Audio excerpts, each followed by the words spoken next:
It's your Wednesday night conversation. It's more than just the gossip. It's the issues that matter most to you. A closer look at current events, just the tip, special guests, and more. Welcome to Let's Have a Fefe,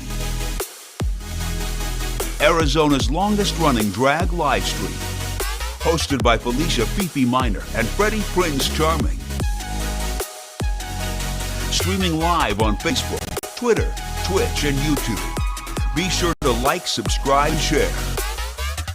Promotional consideration for Let's Have a Fefe provided by Wigs of a Kind, The Burly Barber, Bone and Basil, as well as our patrons at Patreon. Go to patreon.com/Let's Have a Fefe to become a Fefe. Tips accepted at paypal.me/Let's Have a Fefe. Well, to Let's Have a Fefe. Hello. Yes, it's just me for now, but I promise Felicia's going to be coming. Time happens. Felicia got home a little bit late, so she's working on her face. So welcome to Let's Have a Fefe Season 9, Episode 22. It's very exciting. This is still your Wednesday night conversation. I am not Felicia Minor. She is currently getting ready and fixing her face. But I am still your Mr. US of A.M.I. Classic, Freddy Prinze Charming. We don't have a guest this evening, so it's just Felicia and myself. I'm sorry ahead of time. But let's get some housekeeping out of the way here. First of all, of course, we'd like to thank our 19 patrons on Patreon. Allison, Beston Brandon, Cassandra 1S, Cassandra 2S, Drake Jensen, Casey Starr, Carrie and Corey, Kim, Joan, Jody, Leanne, Nicole, Patricia Mason, Sassy C. Diaz, Shelly, and Sky. I'm still blown away the fact that we have 19 patrons. I think that's absolutely amazing, and we thank you guys so much for the support that you have shown us. You've got mail. Oh. Apparently I didn't mute my phone. My bad, y'all. My bad. And of course, special thanks to our patrons who have taken the deeper plunge on Patreon.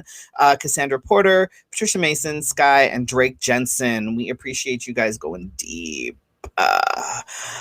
So on Friday, we did the auction for the self-care package from Bone and Basil.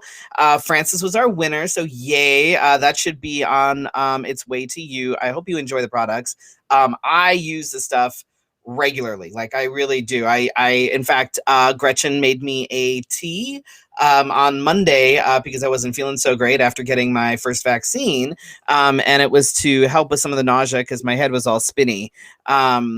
So that was really cool. And that was like, I was like, hey, do you have anything that would help with nausea? And she literally just whipped it up, gave it to my girlfriend, bam. So that was really cool.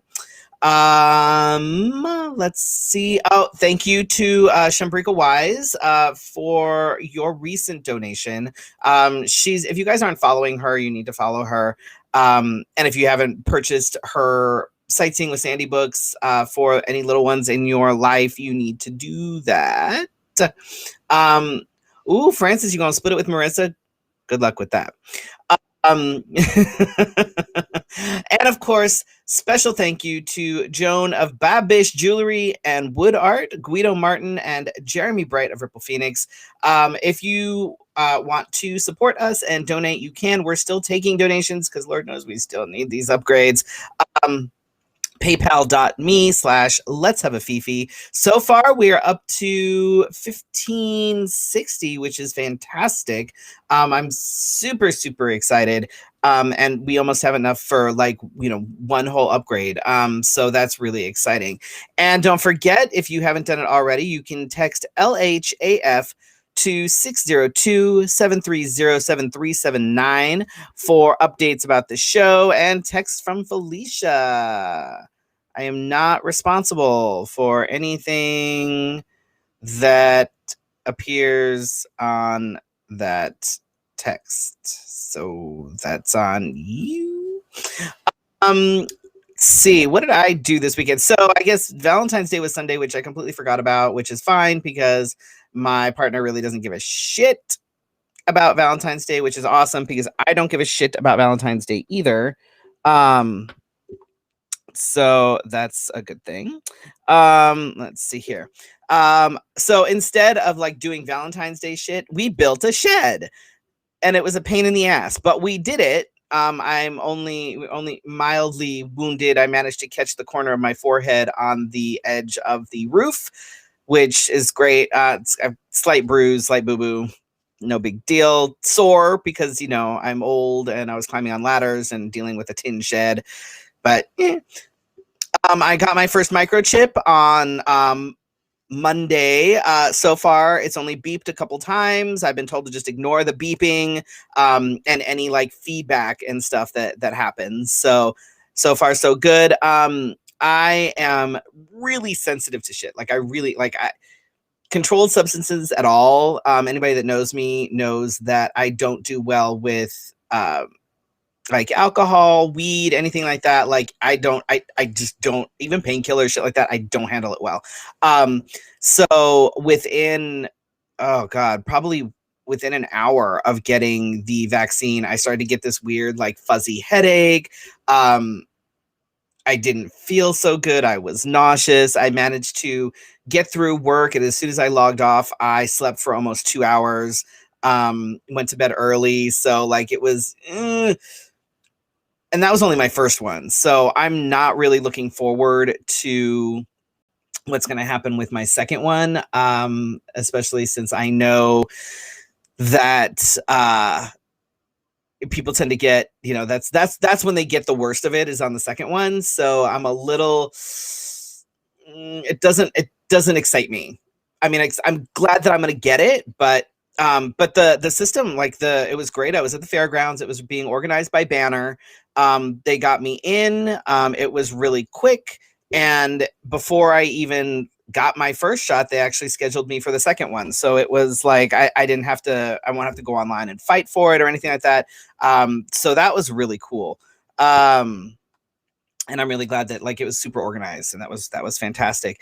On Monday evening, I was a part of a virtual show that was part of a fundraiser that was put together by a couple of queens in Long Beach. And it was great. It was fun. There were like all sorts of like celebrity pop-ups and things. So it was great. I didn't get to watch I watched some of it, but I didn't watch all of it because I fell asleep because I wasn't feeling well. And I shared an article that was it was an online exclusive for Echo Magazine about dating during COVID with my lady friend and myself, because we managed to actually make dating during COVID work. In fact, we're coming up on our 1-year anniversary, if you can believe it. I can't believe it. It seems like it's been like 10 years. It's kind of hard to tell. COVID time is really weird. But yeah, for those of you that are just tuning in, Felicia has not joined us yet. She's finishing her makeup. I know she got home late. I was busy running around doing stuff as well, so I was rushing a little bit today. So it's just one of those Wednesdays. It's totally all right. So I'm just going to go ahead and keep moving along. Felicia will join us when she can, and then we'll catch up. So, hey, Marissa. Hey, Francis. Hey, Shannon. Hello, everybody watching. Just make sure I'm catching up on everything. I'm trying to watch the video through the group so that I can see if there's like who's watching on that way, because there's people that don't always. There we go. Okay, I think I'm good now. All right. So for the folks that are watching on the group, I'm watching with you so I can see if you comment, because on our side, it just says Facebook user. So there's that. All right. So for my tip tonight, this was inspired by a couple of things. But I wanted to talk about, and this was a discussion that I wanted to have with Felicia, because of course, this is something that applies to Felicia as well. But I wanted to talk about harmful stereotypes in the media. And this could be any sort of media. This could be movies, TV shows, news, anything like that. And it was actually kind of prompted by a couple different things. So season 2 of Bonding is out on Netflix. I don't know if you guys have seen it. London is going to say hello, of course. I don't know if you've seen the first season, but the second season of Bonding is out on Netflix. We're going to talk about that a little bit. I watched this documentary, which I use massive quotations for, and I don't want to necessarily spoil it, but there's a big called "There's No I in Threesome" on HBO Max. And then I watched there's another documentary on HBO Max. I watch a lot of documentaries. I don't know if you guys know, called "The Lady and the Dale," about Liz Carmichael on HBO Max. And that's a great documentary. But it just kind of there were things not with the documentary itself, although there were some things that could be questionable to some folks. I didn't have an issue, but London is definitely I'm trying to make sure he doesn't knock shit over. But yeah, so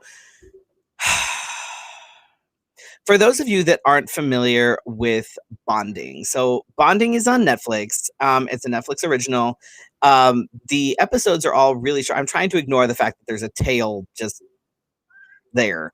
The episodes are really short. They're like 15-20 minutes ish. And it's about basically, this is my life here, folks. My God.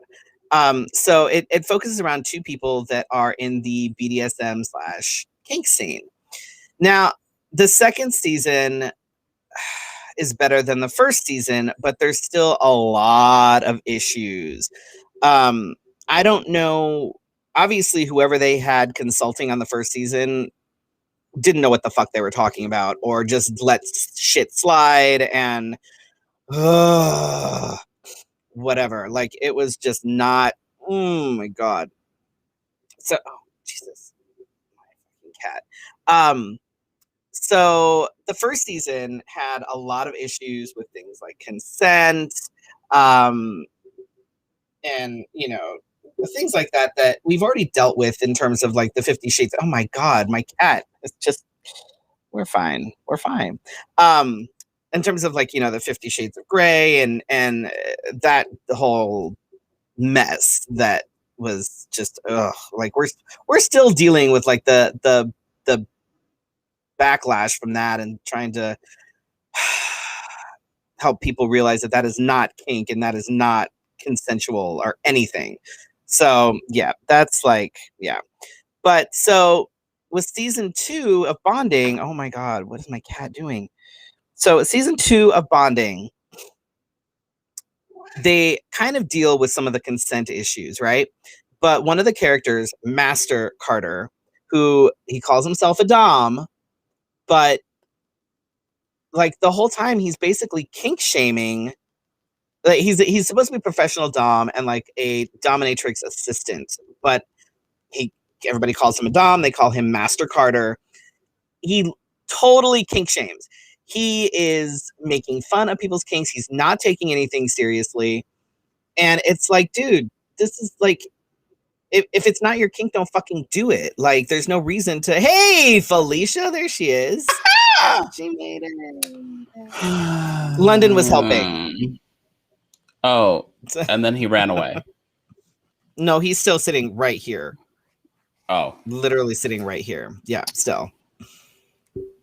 But yeah, so I'm talking about Bonding. Have you seen Bonding on Netflix? No, I've seen the commercials for it. Yeah. So part of the issue with this Master Carter dude is he's totally he kink shames everybody. Like, there's a guy that gets off. He's sort of a furry. He gets off on being on someone being in a penguin outfit, like in a penguin suit, and like, it is what it is. But he's totally like, Carter's not taking it seriously. He's just sort of like, ugh, like the entire time he's doing this. And then there's this whole issue with a collar. Okay. So this dominatrix, this mistress, kind of explains that, a collar signifies sort of ownership in a BDSM, a kink sort of dynamic in relationships. A collar can, indicate that this is a sub that is owned by a dom or a master or whatever, right? So Carter tells his boyfriend, he hands him this collar and tells him to collar him. But then all of a sudden, it's like this collar removes all consent. There's like, it's gross, it's icky and disgusting. And there's like a scene where his boyfriend decides that he just wants to have a threesome with this ex of his that he knows is completely fucking unstable, right? He knows he's unstable. And so he brings him over in this bar, and Carter's like, I'm kind of not okay with this. Like, he says, I'm not okay with this. His boyfriend then tugs on the collar, and all of a sudden, Carter doesn't have any say in it. That's not how that works. Oh. Not how that works.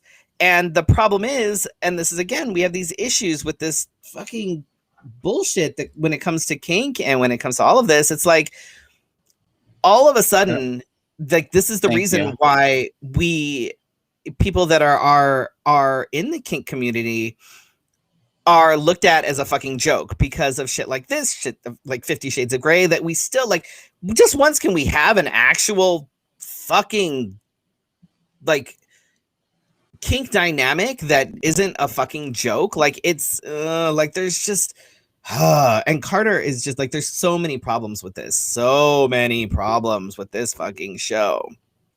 So the other and then talking about fucking London, oh my god. So There's No I in Threesome is a documentary, again, I'm going to use large quotes, and it's about this couple who the guy is a filmmaker, and he decides that he's going to document his and his fiance's relationship. They were together for 3 years. They, after getting engaged, they decided that they wanted to have an open relationship. Now, the problem is that right off the bat, he says, we have an open relationship. That means we're allowed to cheat on each other. No.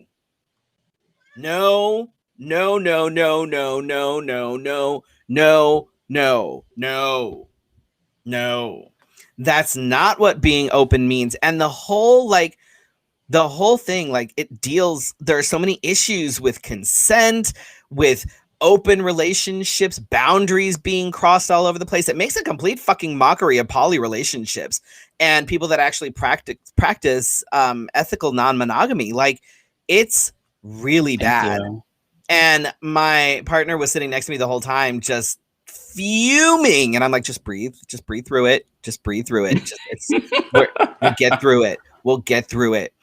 And it's so, like, and that's like, it's shit like that, again, why people that practice ethical non-monogamy, that are in poly relationships, are looked at as a fucking joke because of guys like this that take this shit, turn it into a documentary, and make it look like a hot fucking mess because they didn't recognize boundaries. They had issues with, like, and then they turn it into this thing that gets picked up by HBO. And now this is so this is real? I thought it was like a mockumentary. No, it's okay. So spoiler alert. Okay. I'm going to tell you, this is a spoiler alert. So what it is that it is a documentary. But we find out at the end that his fiance in the film is actually an actress, because they broke up. He and his fiance broke up because she fell in love with the guy that she was seeing when they decided to be open, or one of the guys that she had been seeing. So she fell in love with him. They broke up, and he wanted to basically recreate it. So the footage that you see of, like, just him is actual footage from when they did the documentary, when he was filming the documentary. But they recreated certain scenes with actual dialogue and stuff, but they recreated it with this actress. And it's like, it's real, but it's not real, and it's like it's so ugh. Cassandra says, you need to create us a show that is authentic and respectful, documentary or otherwise. I'd like to see how you portray it. Oh my God, I'd love to. And it's not to say that poly relationships and people that practice ethical non-monogamy, that's not to say that there aren't problems, that there aren't, things that come up, but it's not this free-for-all fuck fest that inevitably ends in heartbreak. Like, that's not how it works. Like, there are really good things that happen. And there are also things that happen when it comes to like ethical non-monogamy that are just fucking boring because it's just boring. Like, it's not all like, oh, look at us, we're having a threesome. Yeah. Like, it's literally, okay, I'm making dinner. Like, you know what I mean? It's not like, but anytime you see anything that has to do with anything in regards to open relationships, whether it's swinging, whether it's polyamory, whether it's whatever, it's always like this sort of shady kind of salacious thing full of sex and lots of people. And it's like, oh my God, not like, but the problem is that it's always these things that are what make it onto mainstream media. So you have, this is what people see, and it's like, God, for fuck's sake. Like, so that's why everybody that's in a poly relationship must be sex crazed and swingers and blah blah blah. Anybody that's into BDSM must be, we don't think about consent. We just do what we want, and it's all a fucking joke anyway. Blah blah. Like, oh my God, wow. You live life with no rules. Wow. No rules. No, I mean, nothing I do has anything to do with consent. Like, I just make sure that I do what I want. Like, come on, people. Like, it's fucking ridiculous, and it's like, it's so insulting. So insulting. And I know that with that, there's just, there's those type of things, but then you've also got like movies with all the black stereotypes that are like, for fuck's sake, and like new ones too. So, like, yes. And we have some old ones, though people, when you first look at them when you were little, you probably thought, oh, that seems a little weird. The Crows and Dumbo, Gone with the Wind were like some of the first movies that I saw as a kid. Oh, yeah. And so seeing yourself that way, you go, I don't think that's right. But and of course, we always have the transformation of animals. I have never transformed into an animal. Just want to make that clear for anybody that has any questions.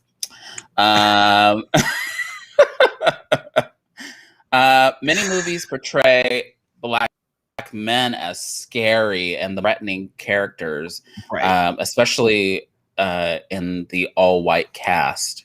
It's always the Black threatening guy, or he's the scary neighbor, or he's going to come kill you. And you're like, no. Right. Or we're always portrayed as the gangster, the less educated. We come in and we're maybe the token Black guy, but you're like the catchphrase. You're a joke. You're the punchline. Yeah, like, yeah. Oh yeah. Yes, Cassandra. Black representation in film has been a joke. So, and even some movies written by Black writers and directors have been just that whole carry the cliche throughout the film kind of thing.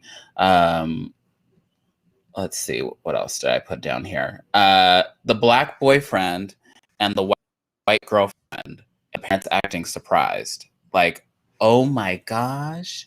And then seeking approval from the white parents. leads to so many like, oh, maybe the white parents are better for this relationship, or maybe they're the ones that provide the approval for this to happen, and vice versa. Maybe a white girlfriend and a white boyfriend and a black girlfriend, and taking her home, and you don't see talking. that as often though in movies. It's always the black boyfriend. Yeah, and then rarely see a black character take a white girlfriend home or whatever. The few that I have seen, and then they discuss the attributes of that black girl, and then you're like, oh, okay, right, uncomfortable right now. So what did I see? I don't even remember where it popped up, but something popped up. It was a new movie. I don't remember what streaming service it was on, but it was like somebody like talks to his friend to help him prepare for his time in prison or whatever, because he's going to go to jail or whatever. So of course the friend is a black guy, the dude is white, so he's all like thugged out and whatever. And I'm like, this is a relatively new movie, and I'm like, are we still doing this? Really? This is what we're still doing? I know what movie that is. Jeez, I don't remember the name of it. Like it's relatively recent, and I'm like, are you serious?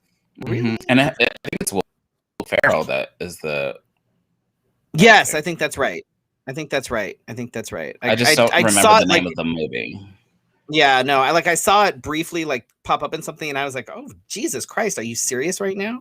Now, when it comes to like, the movie is called Get Hard. Oh, that's the one. Ugh, Jesus. So of course they picked a horrible name for it.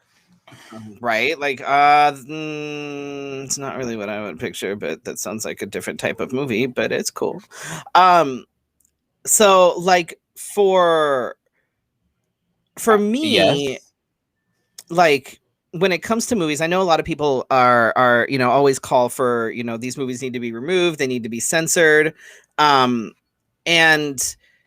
for me, and this might just be because of I can't really say anything about it, but for me, coming from an art standpoint, I don't think art should be censored. I think that it speaks to like the time when the movie was made, like things like Gone with the Wind and Dumbo and things like that. I think that even Song of the South, these are all movies that, especially Song of the South and Gone with the Wind, are two movies that actually glorify things like slavery. But I think that they speak to the era in which they were made. You know what I mean? Like, that's not saying, yes, watch these because they're yay slavery, but I think that they can be used as teaching moments, as when these films were made, these were things that weren't seen as problematic. They weren't seen as an issue. And this is why X, Y, Z, blah, blah. You know what I mean? Like, it's like any art, whether it's a painting, whether it's Nazi propaganda, whether it's, you know what I mean? Things like that, I don't think should be censored. I don't think they should be celebrated, but I think that as far as educational value, I think they still retain some value as being able to teach people things. But that's just my opinion. Because so Terry says it's kind of like they want to put subliminal messages in people's minds saying black is dangerous, and for years that has been the case. And I think that even black writers and directors carry that on, because in your mind that is what you learn, and so you take, oh, my story has to be a trauma story, and everything they write is traumatic. And even if it's, something they can't relate to, it's like so traumatic. And you're like, all of us don't go through that. Some of us are doing pretty, but I understand the fact of historically leaving things as they are. I do have a problem with when people are reenacting things now, and how they leave stuff out and leave it to the imagination, which could lead to so many things instead of people knowing the facts. What is this? Winston, My favorite Black movie is A Risen in the Sun. It portrays the real struggle in America that Blacks go through. Ruby Dee and Cindy Poitier.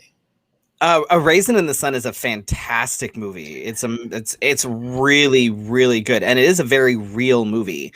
It's fantastic. If you have the opportunity to find it, watch it. It's still real, but it's not distasteful. Right. I think that's the part where when it gets like almost like you're watching it and you feel disrespected, you're like, oh, you're like, this is like way too much. Just like the documentary you're talking about. It's okay until you're like, what?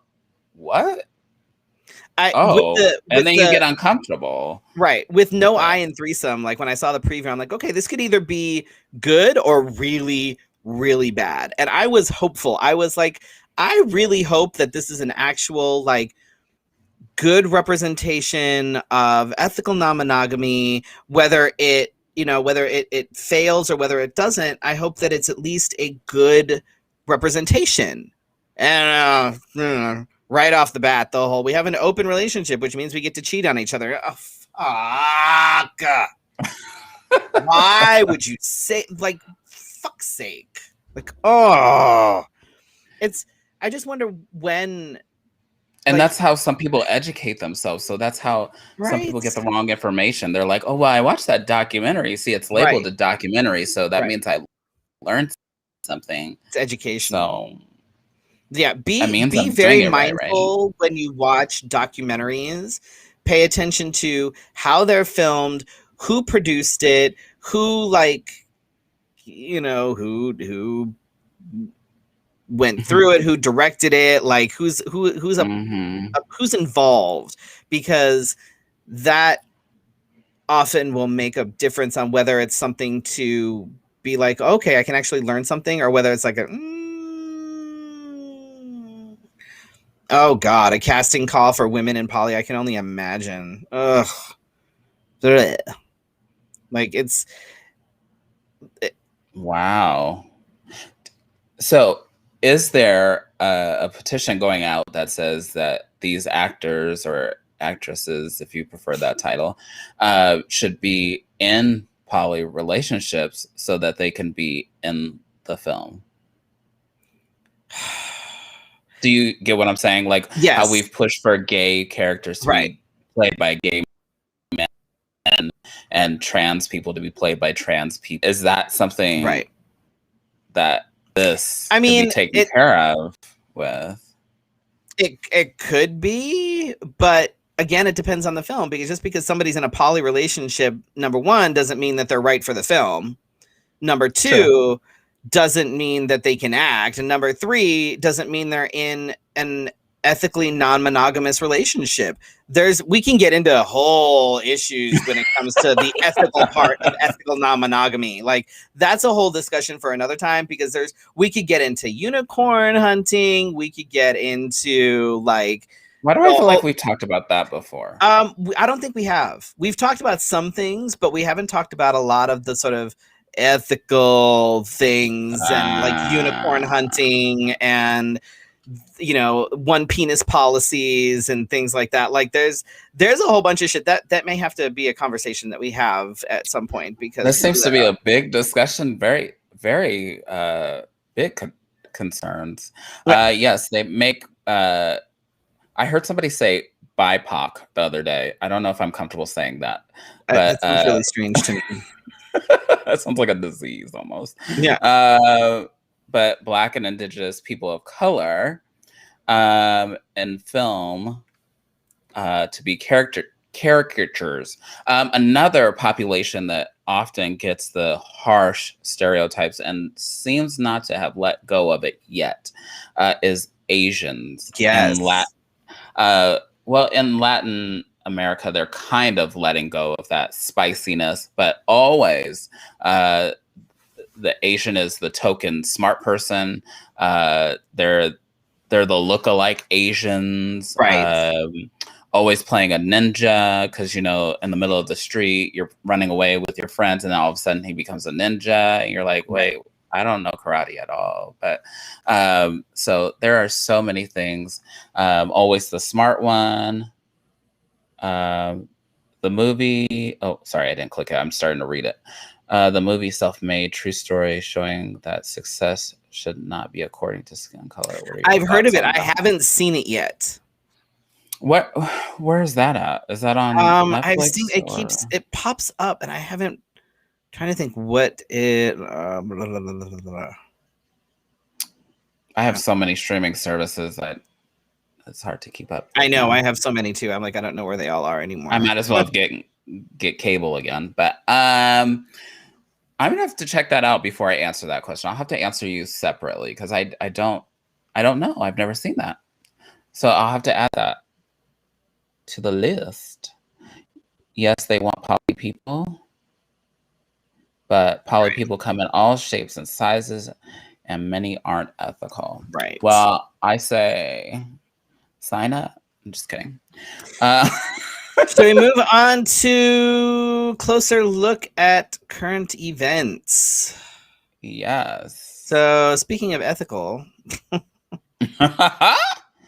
Well, the non-ethical happens. Oh my God. So Trump was acquitted in the impeachment trial, which is fucking stupid because the majority voted to convict him, but they needed a 2/3 vote. And I think that's a bunch of horse shit. But that's just so.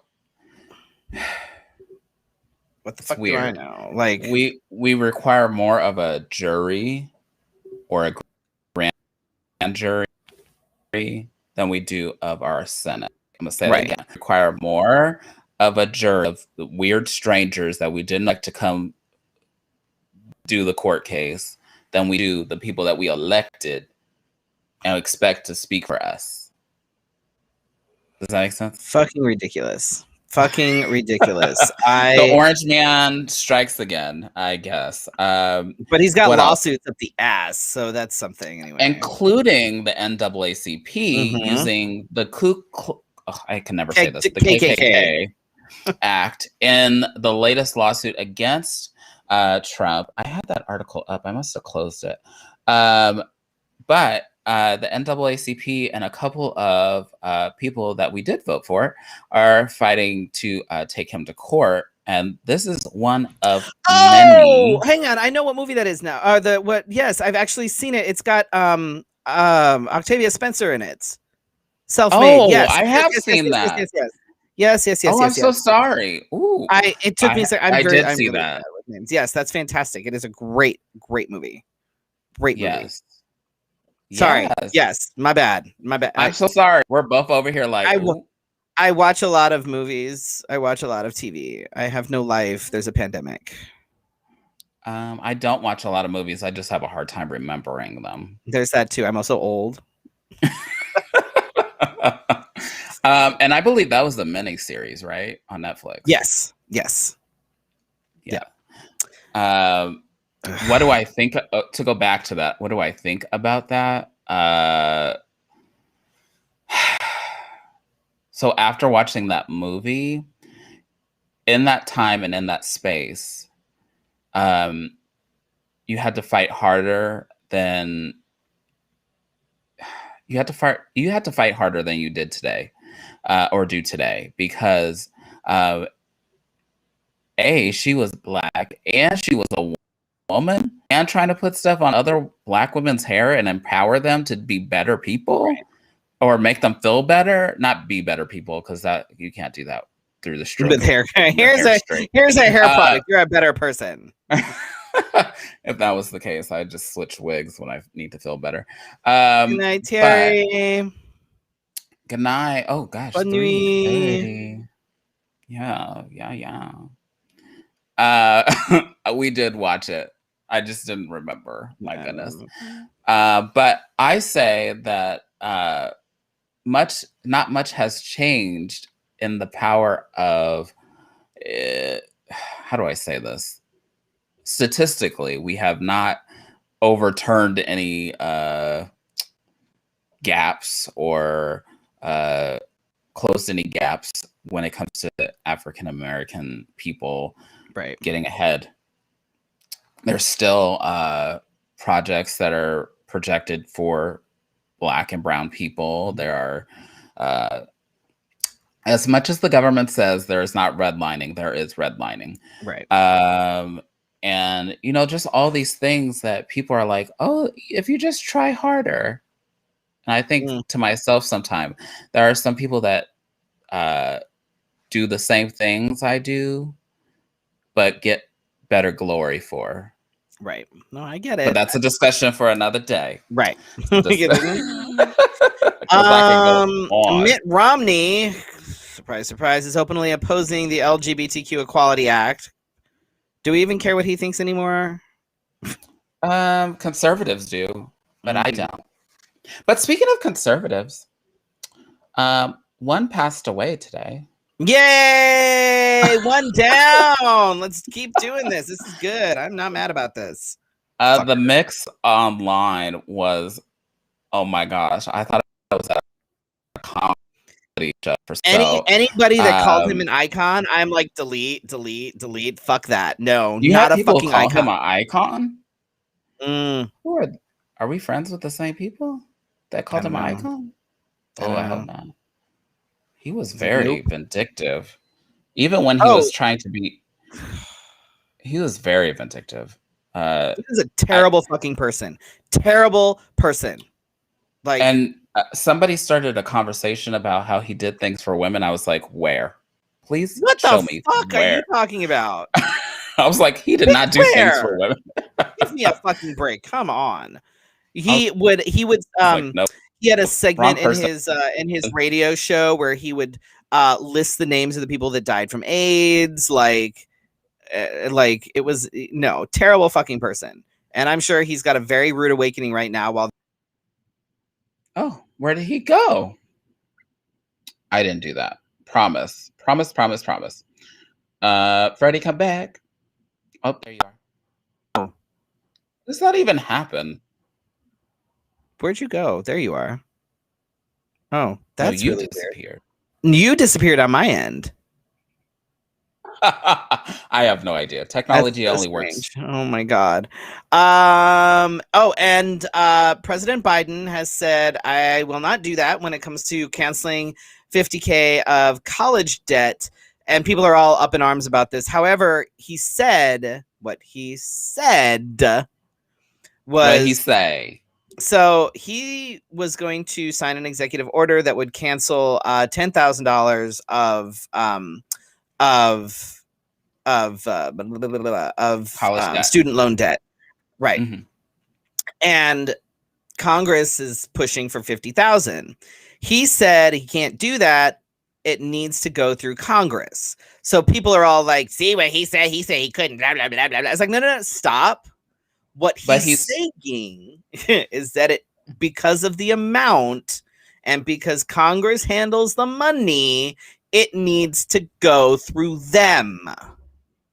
So if you flash back to like 4th grade, you learned a little bit about government, and they had this thing called checks and balances. And sometimes the president can't be going all whack and doing all stuff that he want to do. So he has to put it through the branch of government. Has power, but he only has so much power. That's why we have fucking Congress. That's why senators and shit are there. I think in the previous 4 years that the executive order became signing a med notebook. Right.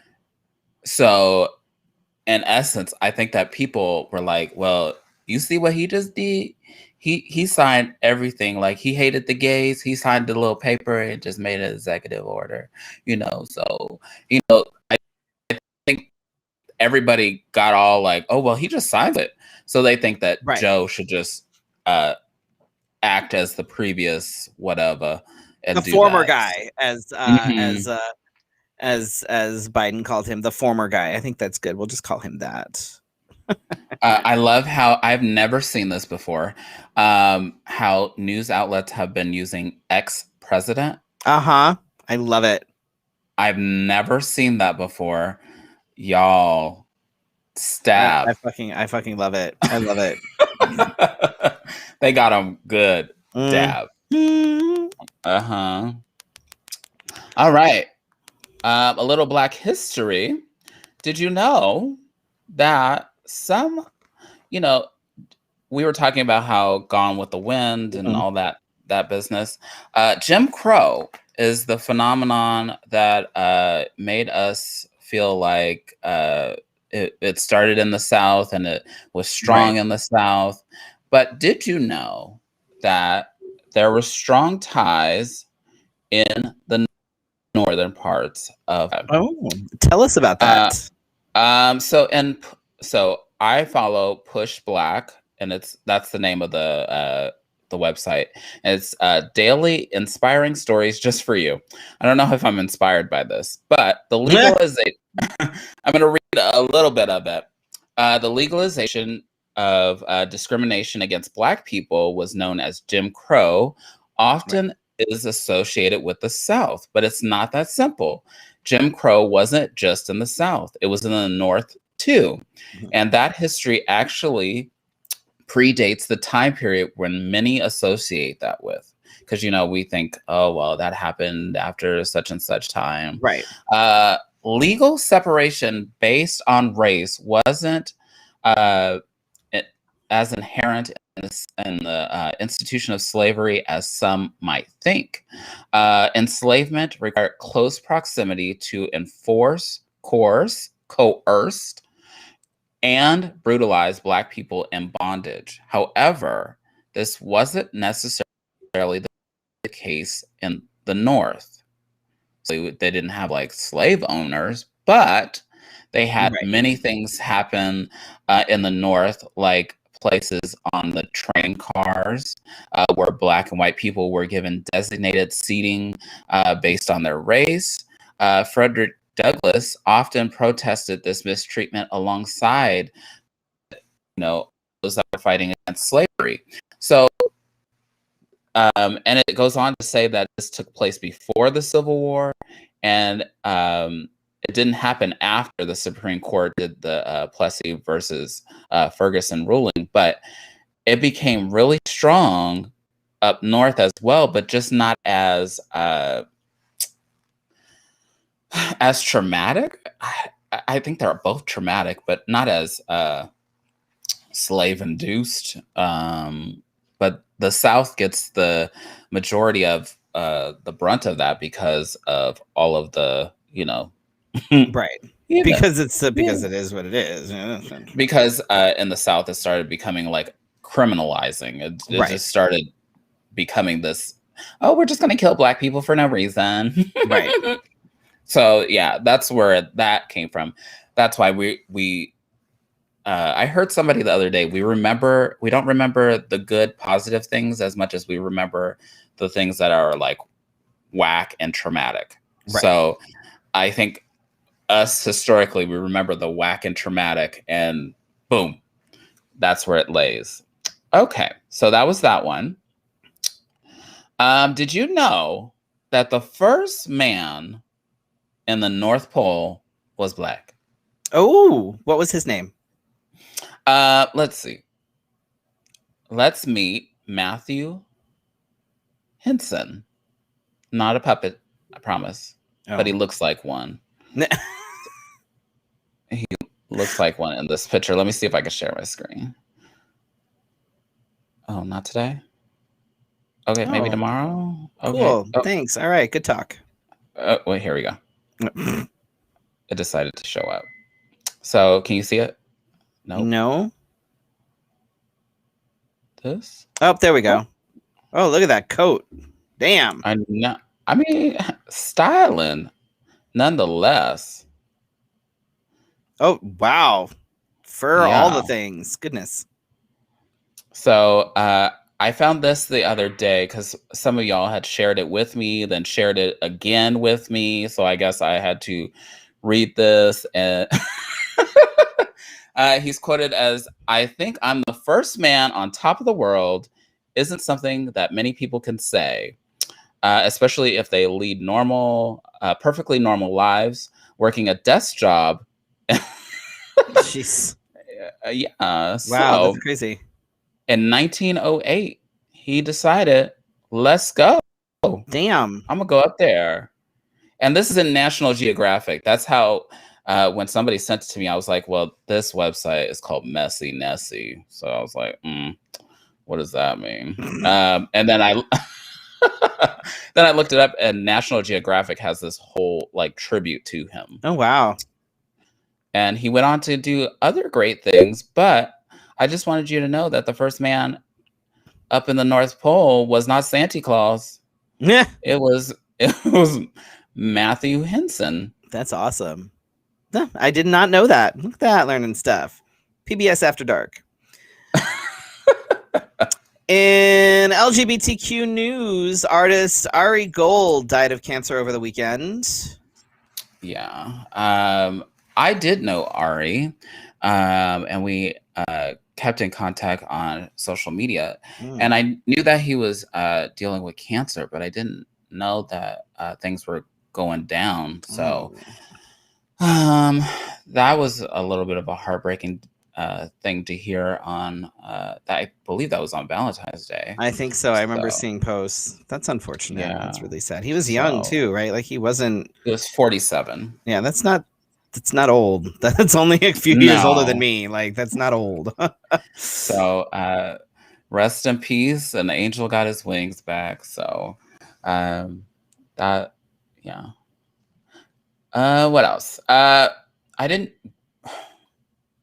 read this one too much. I think what I think happened is something that happens over here, like, oh, you're gay, you're trans, so you don't get to have your medals anymore. Are you talking like military stuff or athletes? Uh-huh. Oh, okay. So British LGBTQ, it's supposed to say veterans. Veterans were stripped of their medals, and the article made it seem so passive aggressive, like the Brits were like, well, I guess you can have them back now, and you're like, but you took them. You're the idiot. Why are you being an idiot? Why you should be like doing like some kind of ceremony for them and saying we gave this back to you, right? So yeah, this shit is all over the world. I can't deal. I mean, we Americans definitely don't have the monopoly when it comes to being assholes, but I mean, we do it a lot, which is why you see it so often here. I mean, we're in good practice. That's what's happening. All right, COVID news today. So far in Arizona, it's been about 1 million vaccines. However, we need 14.6 million to be able to vaccinate pretty much everybody in the state. And I keep. Are we still at 11 and 12% vaccinated? That I'm not sure. I didn't check that. Oh, okay. Go ahead. So I keep seeing people say things like, oh, I had COVID, so I'm immune, so I'm not getting vaccinated. Okay. Motherfucker, no, you're not. You're stupid if that's what you think. And I don't know where the fuck you're hearing that or where you're getting your information, but it's bullshit. Just because you have COVID doesn't make you immune. Just like because you've had the flu doesn't make you immune from the flu. Also, remember, it's mutating. So get vaccinated. Don't be a dumbass. But still be careful. Yeah. Right. Still be careful. Like just because you get vaccinated doesn't mean you should go out and be doing whatever the fuck. That's not like I'm still going to be wearing a mask. I'm still going to be keeping socially distant from people. Like there are a few things, like if I know that somebody else has been vaccinated, I may be more inclined to hang out with them. But I'm still going to keep doing the things I'm doing because I'm not stupid. And there is a new bill here in Arizona that's already been approved by the House panel, and it's moving its way through shit that is going to allow businesses to not enforce masks. Because, we're already winning, so why not win some more? Yes. Oh, just like we didn't shut down because that worked before. Right. Fucking stupid. We are officially past 800,000 cases today. Yay. Go us. I don't know if we shouldn't be celebrating it. We are over 800,000 cases and over 15,000 deaths. Yes! Hashtag winning. Go Arizona. Arizona's still number one. Yippee! We're still. And we have colleges that are talking about going back to school. And some school districts which never went completely virtual that have still been doing in-person learning and that aren't paying attention to things like dashboards and metrics and are still like, it's fine, whatever, we're fine. I will say, speaking for where I come from, that we go like overboard, and we have spent lots of money going over and making sure that desks are a certain amount away and doing the whole 9 yards. For other people, I can't speak for them because I have seen some classrooms where you're like, wait, did you just take a picture in there? Because that person is so close. Like, Yep. Why are there like 8 kids at one table? What? Kids, there's like kids with no masks on. There's like 8 or 9 kids in the classroom with no masks, and so from my point of view, things are way. I prefer somebody to be way over communicative. We've been way over communicative, and we've been way like spray. Though, note to anybody that when they say we're gonna sanitize this area and you say, oh, I'm gonna stay here, don't do that because I did that and I have asthma and that. Oh Jesus, Felicia. That sanitizer cleaned me inside and out. Oh my God. Well, you are now sanitized. God. Congratulations. I mean, if COVID got in there, I don't know how. Oh my God. But good Lord. What gigs do we have coming up? Oh, so February 18th, if you guys remember, Daniel Moreno, who we had on the show in December. Yeah. December. We had him on the show in December. He runs a podcast called Other You. Really nice guy. He's doing a virtual like cocktail thing where he's gonna teach you how to make a couple cocktails or whatever. I signed up. Did you sign up? Yes. We both signed up. It should be super fun. He gives you a list of the ingredients that you need to go out and get to be able to do this. Which I need to get them tomorrow. So it should be fun. It should be a good time. It's like $5. And why the hell not? So we'll be doing that on Thursday. I highly recommend. We'll share the link again. But I highly recommend if you haven't signed up, sign up. Should be fun. And, you get to learn how to make a new cocktail or two. So that's kind of exciting. I am excited about that. I don't think I've ever made my own cocktail before. Well, it's because you have a... Well, that too. But before, I don't think I've ever made my own cocktail. I don't think I've ever made my own cocktail that's this fancy. So, I mean, it is pretty fancy, let's see how I do. I wish I could. Oh, maybe I should record myself. Yes. I hear the kitty cat. Yeah. On Saturday, Virtual Arizona Pride is hosting all day, pretty much a virtual event, which is focused around Black History Month. Oh, it's Wick. And I am. Ooh. God, sorry. He's more vicious than London. Wow. And shit, you made me lose my train of thought. Sorry. We're doing like Black Literature Saloon kind of deal. Nice. Where we're reading selections from Black queer writers. I really wanted to be a part of that, but I also didn't want to be a part of that because I wanted it to really focus on the folks within in the Black community. I didn't feel like it was like, as much as I would love to be a part of it, I'm like, that's not my place to know. That needs to go to other people. So yes. And I really hope that the people that are reading are not white. They're not white. Okay. Good. Jesus Christ. Mimi, who usually watches the show, she's not here tonight, but is reading as well. Awesome. Sassy Diaz, I can't remember everybody, but it is us. It is us reading. And then on the 28th, I'm reading again. Just keep reading and more reading. Reading with elected officials with Miss Nature on the 28th, and that is to celebrate Arizona's birthday. It's like 2 weeks late, but it's fine. Because Arizona's birthday was on the 14th. And that was presented by Drag Story Hour Arizona. Upcoming guests, we have Jaime Soto, who is I'm thrilled to, goodness gracious. Are you excited about that one? Yeah, Laura, he is still having pussy issues. I don't know that I'd call them issues. Very clingy pussy. Oh my god, I should clip that. Make it my ringtone. God.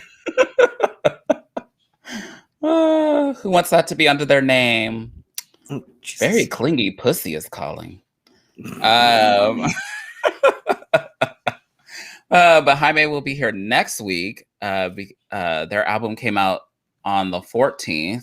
It was pretty good. It's electronica. Oh, nice. And I think you would like it, actually.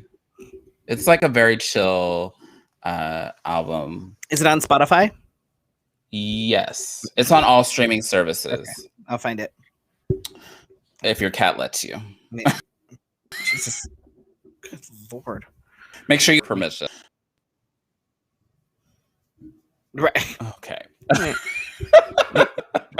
While Freddy continues to pet his pussy while we're on it. You're welcome. Thank you all for joining us. I'm sorry that I was late. I was having a tantrum. It happens. I heard you throwing things, so and and thank you for hosting for the first part of that. You're welcome. You're welcome. While I tried to figure my life out. Do I get a raise? Ow, fucker. If they support us on Patreon or tip us, sure. We want to thank you all for watching live and on the replay. We'll see you next week for your Wednesday night conversation. Good night. Oh my goodness. Promotional consideration for Let's Have a Fefe provided by Wigs of a Kind, The Burly Barber, Bone and Basil, as well as our patrons at Patreon. Go to patreon.com/Let's Have a Fefe to become a Fefe patron. Virtual tips accepted at paypal.me/Let's Have a Fefe. Subscribe to the Let's Have a Fefe podcast. You can listen on your favorite podcatcher.